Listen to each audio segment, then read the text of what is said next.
दोस्तों, आज एक ऐसी कहानी सुनाने वाली हूँ जो सुनकर आपका दिमाग घूम जाएगा। सोचो जरा, एक आदमी जो कल तक देश का सबसे बड़ा जज था, chief justice of India, court में उसका नाम लेते ही सब खड़े हो जाते थे। और फिर उसी आदमी को मोदी सरकार ने राज्यसभा में नॉमिनेटेड सांसद बना दिया। टैक्स पेयर्स का पैसा, 6 साल का टर्म, और आखिर में क्या निकला? जीरो, बिल्कुल जीरो। लेकिन दोस्तों, असली ट्विस्ट यहाँ है। रंजन गोगोई नवंबर 2019 में सीजीआई से रिटायर हुए। सिर्फ 4 महीने बाद मार्च 2020 में मोदी सरकार ने उन्हें राज्यसभा में बिठा दिया। राष्ट्रपति ने साइन किया, मतलब पूरी तरह मोदी सरकार का फैसला। क्यों? क्योंकि गोगोई जी ने अयोध्या का वो बड़ा फैसला दिया था जो सीधा भाजपा के एजेंडे से मैच करता था। राम मंदिर का रास्ता खुला। क्रिटिक तुरंत बोले, ये रिवॉर्ड है भाई। रिटायरमेंट के बाद इतनी जल्दी अच्छी खासी पोस्ट दे दी। जैसे जज को खुश करके कहा गया, तुमने हमारा काम निकाल दिया, अब हम तुम्हारा काम निकालते हैं। उस टाइम ही मीडिया में छाया, द प्रिंट, द वायर, एनडीटीवी, सबने लिखा कि जुडिशरी की आजादी पर हमला है। जज सोचते होंगे कि आज अच्छा फैसला दूंगा तो कल अच्छी पोस्ट मिलेगी। अब 6 साल बाद देखो क्या हुआ। 16 मार्च 2026 को टर्म खत्म। राज्यसभा चेयरमैन ने विदाई दी। बोले, आपकी कानूनी समझ बहुत काम की थी, लेकिन असली फिगर्स देखो। पीआरएस लेजिस्लेटिव रिसर्च और संसद की ऑफिशियल वेबसाइट से अटेंडेंस सिर्फ 53%, मतलब आधे सेशन भी नहीं आए। सवाल पूछे, जीरो, एक भी नहीं।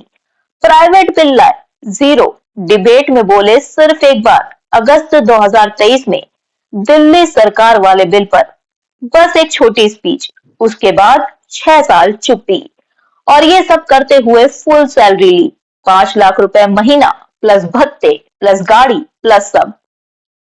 आपका पैसा, मेरा पैसा। अब सोचो यार, मोदी जी खुद तो कहते हैं कि मैंने आज तक एक दिन की छुट्टी नहीं ली, 24 घंटे काम करता हूँ, देश के लिए जी रहा हूँ।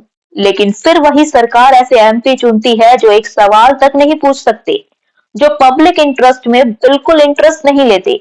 बस अयोध्या जैसे केस में काम निकाल लिया, फिर उन्हें बड़ा प्लेटफॉर्म दे दिया जहां वो कुछ भी नहीं करते। क्या ये सही है? नॉमिनेट करने का मतलब था एक्सपर्ट लाओ, लेकिन यहाँ तो पॉपुलैरिटी और फेवर देखकर नॉमिनेट कर दिया। तुमने हमारा काम निकाला, अब आराम से बैठो, पैसा लो। ये पैटर्न है दोस्तों।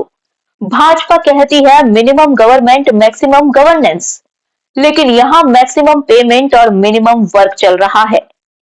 एक एक्स सीजीआई से उम्मीद थी कि वो ढेर सारे सवाल पूछेंगे, कोर्ट सिस्टम पर, लोगों के राइट्स पर, सरकार के काम पर, लेकिन नहीं। उन्होंने खुद कहा, मैं सवाल सिर्फ पूछने के लिए नहीं पूछता, कमेटी में कुछ किया होगा, लेकिन रिकॉर्ड में तो कुछ नहीं दिखता। दूसरे नॉमिनेटेड मेंबर्स जैसे रेखा शर्मा या स्वपन दास गुप्ता ने भी कुछ न कुछ किया, गोगोई जी ने एक भी नहीं। तो सवाल ये है, क्या मोदी सरकार सिर्फ अपना काम निकालने के लिए ऐसे लोग चुनती है जो बाद में पार्लियामेंट में कुछ नहीं करते? क्या पॉपुलैरिटी या पुराने फेवर की वजह से इतना बड़ा प्लेटफॉर्म देना सही है, जबकि वो पब्लिक बेटरमेंट में इंटरेस्ट ही नहीं लेते? क्या इसमें जुडिशरी की रेपुटेशन कम नहीं होती? तुम बताओ दोस्तों, क्या गोगोई जी ने सही किया, या मोदी सरकार को इस रिवॉर्ड वाले अपॉइंटमेंट पर जवाब देना चाहिए?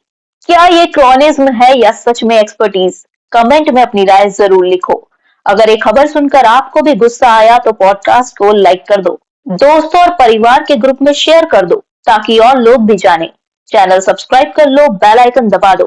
दोस्तों, ये सिर्फ एक सांसद की कहानी नहीं, ये हमारे टैक्स का, हमारे सिस्टम का, हमारे देश का सवाल है।